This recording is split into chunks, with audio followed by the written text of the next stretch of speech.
একদিন হঠাৎ বুঝলাম বড় হওয়া মানে শুধু বয়স বাড়া না।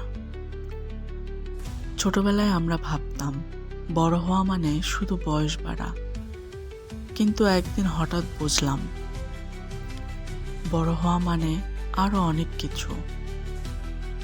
বড় হওয়া মানে নিজের কষ্ট নিজের মধ্যেই রেখে দেওয়া, সবাইকে হাসি মুখে দেখা, যদিও ভিতরে অনেক চিন্তা থাকে।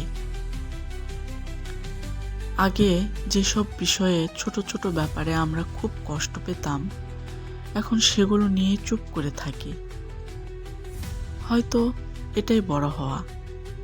সময় আমাদের শিখিয়ে দেয় কিভাবে চুপ থাকতে হয়, আর কিভাবে নিজের ভেতরের ঝড়টা নীরবে সামলাতে হয়।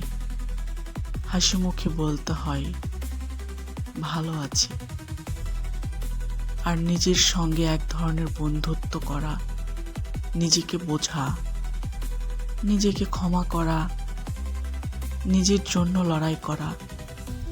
এটি কোনো বয়সের সংখ্যা নয়, এটি হলো অভিজ্ঞতা।